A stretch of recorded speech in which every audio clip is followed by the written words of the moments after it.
Hi, everyone, and welcome to Legal Management Talk, and the next installment of our Meeting the Moment series, where ALA leaders get to talk directly with each other about the latest industry trends and how ALA is helping you address them.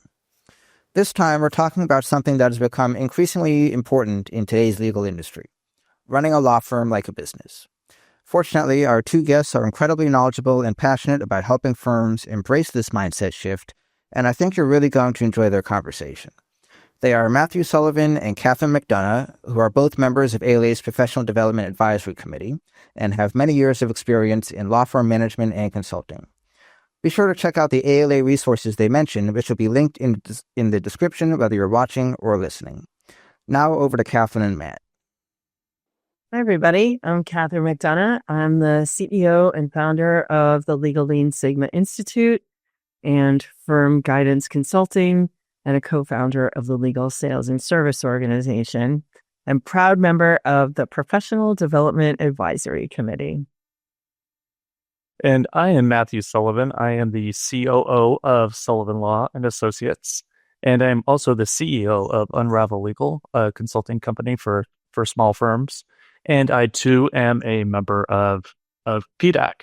One of the things that we love to do on PDAC is to peek around the corner and talk about some of the current and emerging trends and issues. And this is how we deliver some really, what we think are good ideas back to the organization and help the ALA develop some resources for everybody. So we're going to be referring to some of those things as we have this discussion today. And our focus is going to be on running a firm like a business. So wild concept. I know. Wow, what a thought. So what does this even mean to you, Matt? Why do you think this is important? Well, law firms are businesses, and you can't continue your law firm without running it like a business. So at the end of the day, yes, we have clients to serve and people to help, but in order to help those people, you need to have money, and that means you need to run your firm like a business. So things like profitability and cash flow and operational success are really important to be able to, sustain and help others, which is, namely why lawyers enter this field, and to make money as well, I hear. Yeah, so I'm a non-lawyer lawyer myself. Having practiced as a corporate counsel and then worked inside of several law firms in a marketing and business development director role.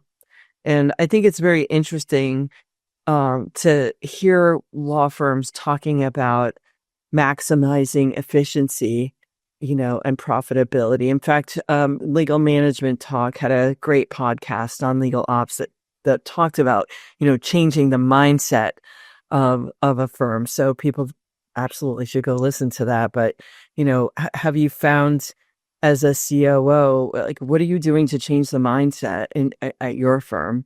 Well, did you change the mindset, and what are you doing to be part of the change?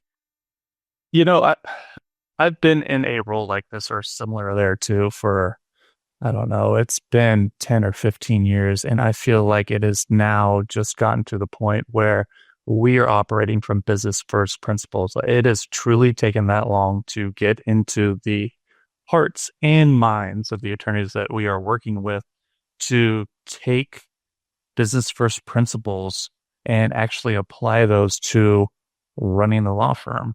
And let me tell you how much success and how much easier things get when you start using that type of thinking to run your organization. It's been a long, hard fought battle, and I don't use those words lightly. But it really has just been hopping in there and, proving your point and showing your worth. I think that's been the toughest part. And I feel like the industry is starting to come around to that. I don't think it's happening in the way that we would all hope, especially administrators or COOs or anybody in this type of position. It's happening, but it's, I think we can make it happen a lot faster and with more oomph. I would think there are certainly some business drivers that are accelerating the rate of change and things like that. I know it's, I'm an adjunct teaching the business of law and our, process improvement and legal project management at Suffolk Law School. But the reality is most of the people that are on, they're managing partners, that are partners, practice group leaders and so forth, they never had a chance to really study business, most of them. Right. So you look at, they came up, they had a liberal arts college education, then they went to a law school that didn't teach them anything about law practice management. So, they just, and they were trained and brought up by people the same thing, right? So they don't really even know what business principles. Some of them are, like, I've worked with partners that truly they don't know how to read a spreadsheet. So, some degree of patience, like when we talk about fighting a battle, we're not talking about getting in there and duking it out and needing to advocate No. for this necessarily, although there's something to that, but it's a lot of, brick by brick work, educating people, proof of concept. See, this is a spreadsheet. When we analyze this and we look at the graphs, you can see where we have work that's profitable. We can also see where we have work that's costing us money. Right. So do we want to continue to serve that client? Do we want to come up with different staffing models? Do we want to come up with different pricing models? This is where I think there's a huge opportunity for administrators to, do proof of concept, educate, and deliver tremendous value and serve as leaders in this regard. I mean, what do you think of that? Yeah, seize the moment. I mean, there is plenty of opportunity for us to get better. I mean, the truth of this is there's not a whole lot of industries where you can hop in without having business knowledge and be as successful as lawyers and law firms are. Truthfully, the margins are so good in this business, you can really get away with just about anything because you're going to be able to make money. You kind of figure out the whole cash flow part of things, and you sustain and run a pretty good business, but it's not fully efficient, and you're not maximizing those opportunities because the margins are there. I mean, when you're able to charge as much as you do for your services, as some attorneys do, it hides a lot of flaws and really a lot of inefficiencies as well. So, if you can get people in these roles that can help maximize these types of opportunities, I mean, your business can run steady for a very long time, very successfully if you just let those people run who have that training, who have that knowledge. And it's not to say that the attorneys or managing partners can't do it, but frankly, they just don't have the time to do it. I mean, yes, there's not as much training that, some other business professionals might have, but also they're practicing law. I mean, they got a lot on their plate. Right. Let those who have been there and done that and have studied and learned and have been in the trenches in these positions, as the kids say, let them cook, let them do their thing, let them work, and sit back and watch and reap the benefits as your business gets better. Absolutely. I think, you mentioned data, KPIs, and things like that. You and I have both been focused on that. And I know you were quoted in the article on KPIs in legal management. I just did a program, Connections and Conversations program on business development KPIs with Fred Esposito. We're talking about performance dashboards and things like that. And so I'm going to say something very controversial right now because margins. So yeah, let's go. I'm going to argue that most firms have not a terribly accurate picture of how much effort it takes for them to do and deliver their work. And I'll tell you why I think this. Their timekeeping practices are poor, and there's a lack of consistency. And so we talk all the time about, running things like a business. What are some of the main ingredients? If you're going to say, let us cook, well, let's talk about, you got to have some basic ingredients. So for anybody that's looking at a good place to focus right from the get-go, look at your timekeeping. Go and see where you have a lot of write-offs and write-downs. And by the way, this is whether you're a 2-person firm or a 2,000-person firm. Definitely. If you do not have good timekeeping, you cannot do a whole bunch of other things. You can't do pricing. You can't do performance review. You can't do performance management. You can't do planning. You can't do resource management. There's just so much you cannot do. You cannot do pricing. Now, even if you're doing flat fee work as well, keep track of your time. You got to know what it costs you to do things.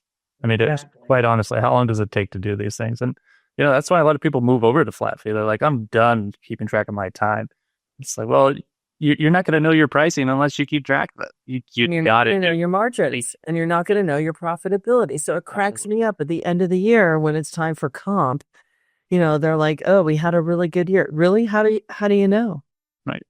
How do you know? Because there's time that never got recorded. Nobody's tracking how much time it's taking to enter the time, the opportunity cost. So we don't know leakage. We don't know opportunity cost. So, I'm just going to throw this out there. Matt, would you be okay with making 70 cents on every dollar that you were expecting? No, thank you. No. And still our margins are amazing. So, okay, so let's just say it like it is. What is the incentive for law firms to change? Because the more efficient we get, this is a question I get a lot. So if I get more efficient, won't I make less money? Right. Yeah. If you're billing by the hour, absolutely. Yeah. Yeah. So, how do we kind of get around some of these obstacles that we have with our lawyers? Or do you just say, we're going to focus on the business side of the house and bring the lawyers along later? Or is it C, both A and B? Yeah. I mean, there are just so many different ways that you can try and model what a successful firm would look like based off of whatever struggles your firm is going through at the time. If it's, something as simple as like timekeeping and tracking. I mean, there's endless ways to fix that through software, through different habits. I mean, there's just endless possibilities on how to get better on that front. Does the business side of the house, should you have that? And that's another part of the conversation. A lot of people don't have those people in place. Should you have that side of the house in place? Do they then bring the attorneys along? There's a lot of different roadmaps to making your firm as successful as possible from the business end. I guess it just mattered. It's a matter of where you are currently, and then finding the solutions to I guess what your biggest pain points are. And sometimes you need help figuring out what those are. I mean, I know with a lot of firms that I talk to through my business, Unravel Legal, that they really don't know where to start. And it's, sifting through some data, should they have any, or their books to figure out, where some of those pain points are, and helping them navigate through those things, which is, why ALA is here and why all the resources for ALA are here to help sift through a lot of those challenges and problems through the community board or chat, or, joining places like PDAC. This is why we're here. It is. And I really like, being able to point people to the fact that, there's a large firm group, there's a small firm group. And as part of the new volunteer structure, there'll be large, mid-size, and small firm SIGs. So, members will be able to come together and be with their peers and get some really good idea exchanges going. Oh, because, the most compelling reason sometimes is, who else is doing this? Right. And what have they experienced?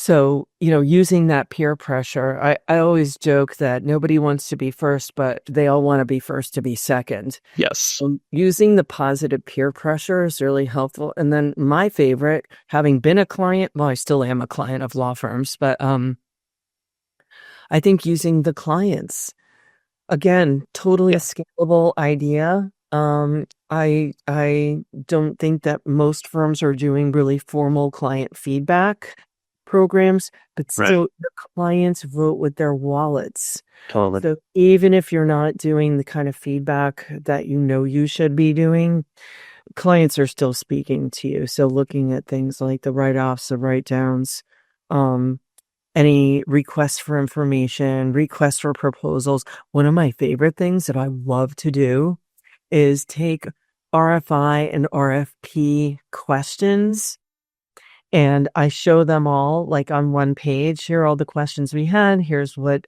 prospect or client they came from. And then I don't reveal how we answered.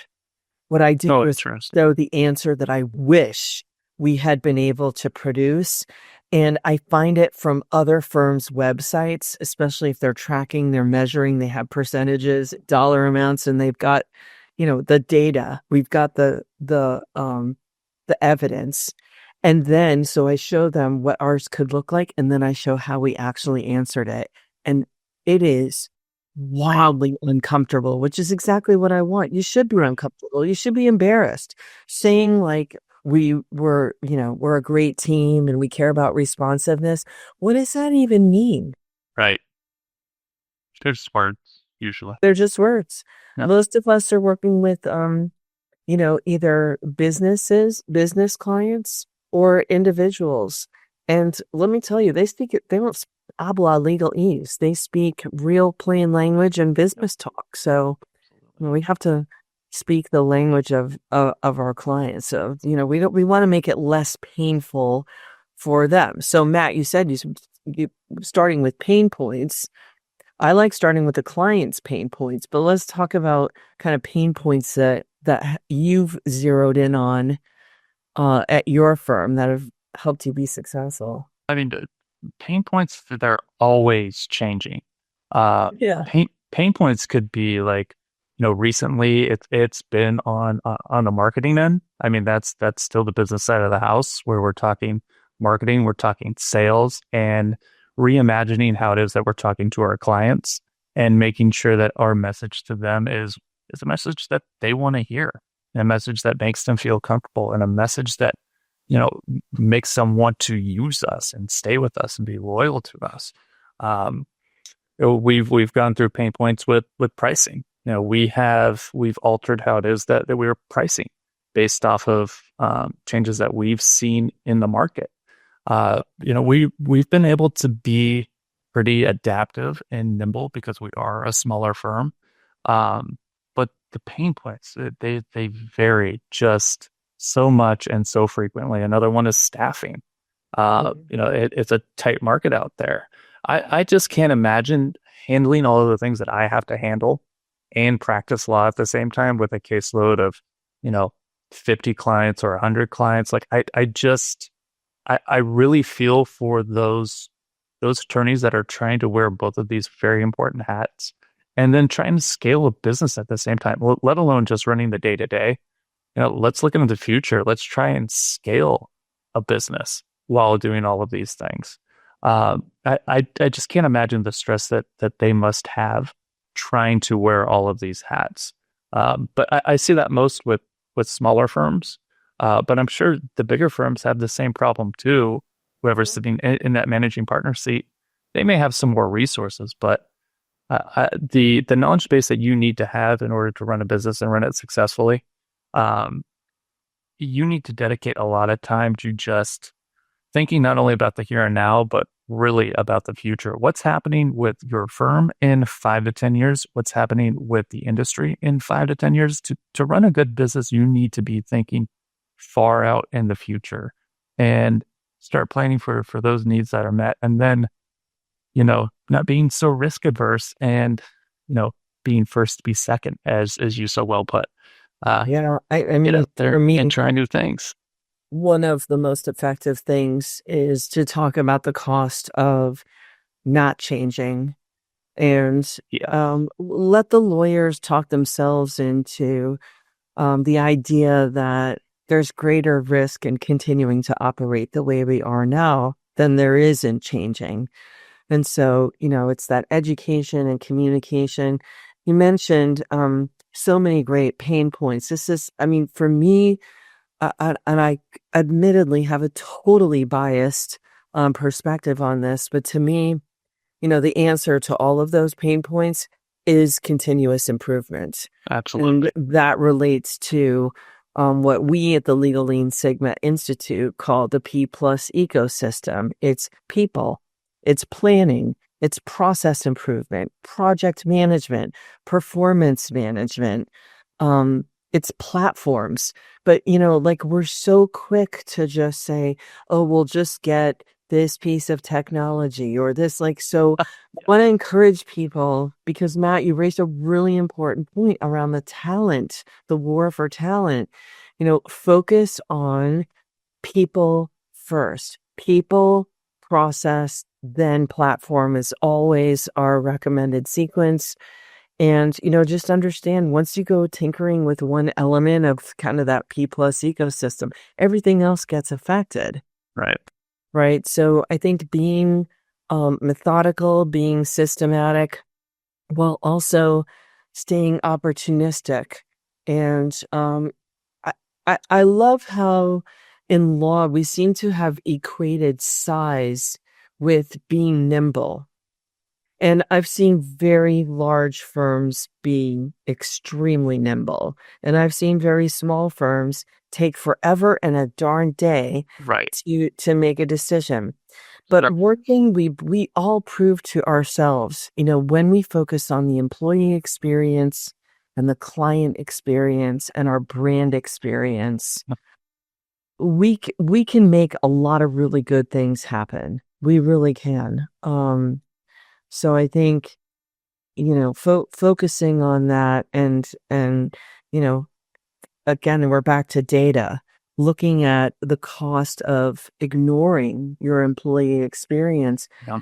I just worked with a firm where we calculated the cost as a very large firm, the cost of having executive committee members interview lateral partner prospects. You mean having expensive people interview expensive people? Might be expensive. Yeah. Highest fee earners, to your point, they're already stressed out. They have to get the work, do the work, and run the business. Yep. And here we're piling on. They're doing these interviews to the tune of $1 million per lateral.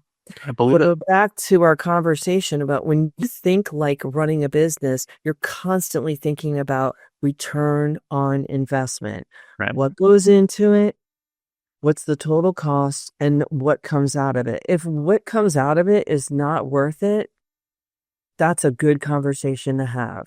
Yeah, it's really making the difference between the top line and bottom line revenue numbers. Like, hey, what's our gross, what's our net here? And so often we are so focused on what the top line revenue is. Hey, what is it that we brought in? Can we build more? Can we do more? And the cost end of things is really just left out of the picture. And this goes back to efficiency. Yeah, we're going to reward you on hours worked and fees billed, but we're not going to look at the cost of doing the work or what we actually collect. Like, okay.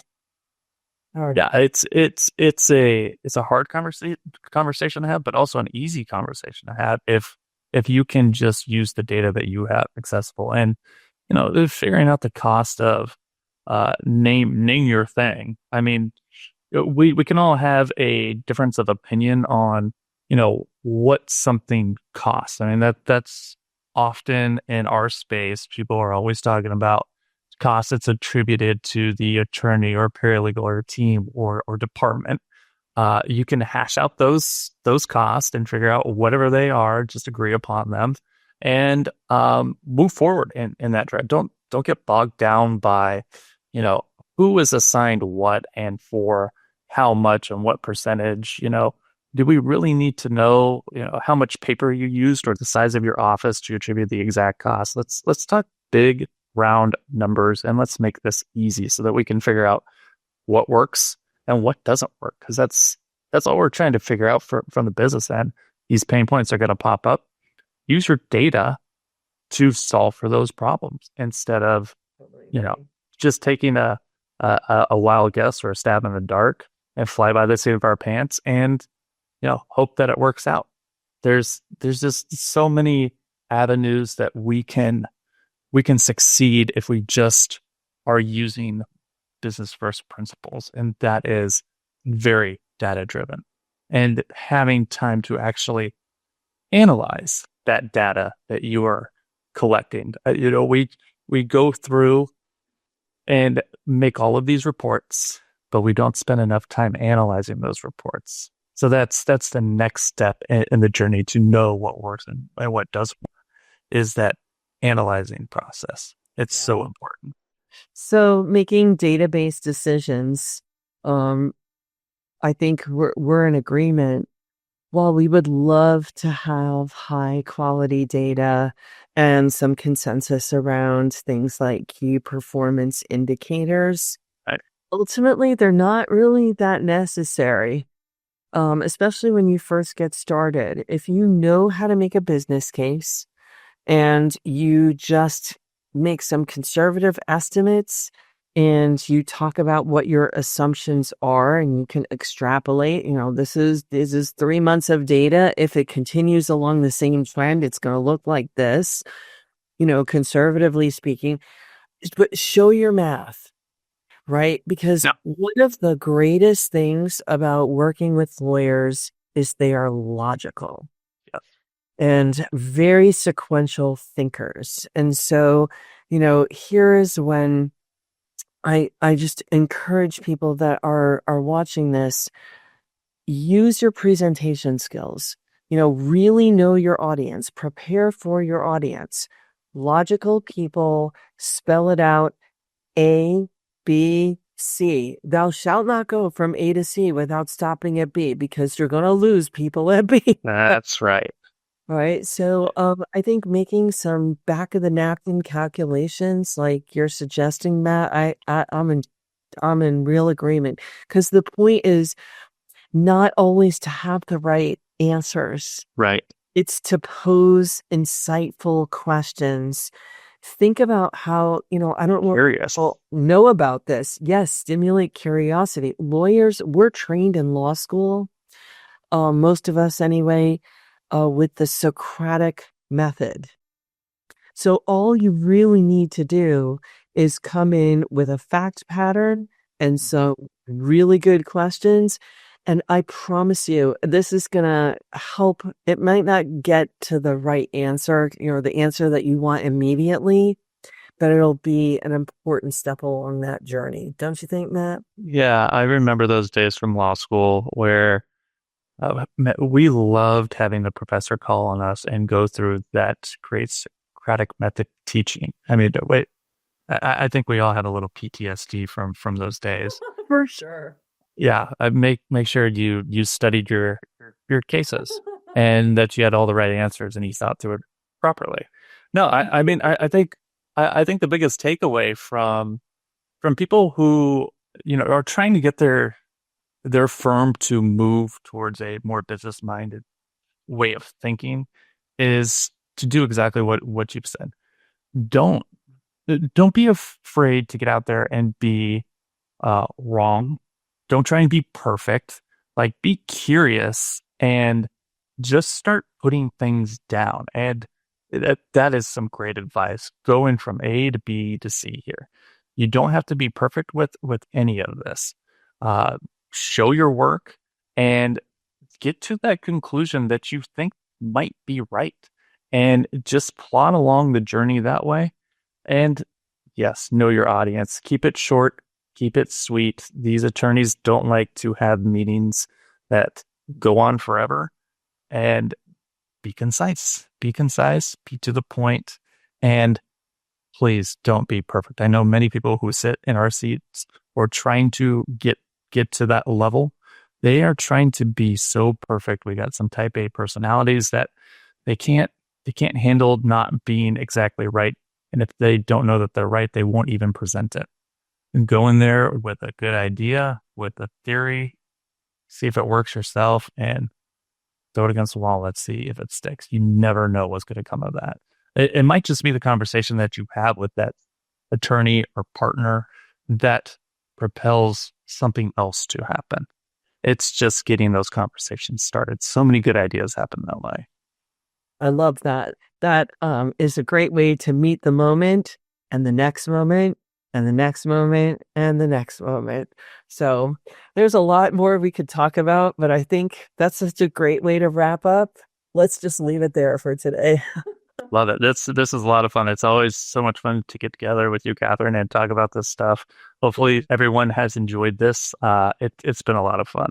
Yes, please ask us back, because Matt and I really do enjoy these conversations. This is how we actually talk. We're not putting on a program. This is an actual conversation live. So after 3 years together, yes, I can vouch for that. That is good. This is how it goes. I know. Thanks, everybody, for joining us. We look forward to seeing you online, in print, and in person. Take good care. Absolutely. Thanks so much for tuning in. I know I learned a lot, and I hope you did too. Please be sure to give us a like and comment and subscribe to our YouTube channel so you never miss an episode. And you can also find us wherever you get your podcasts. As always, you can learn more about ALA at alanet.org. Until next time,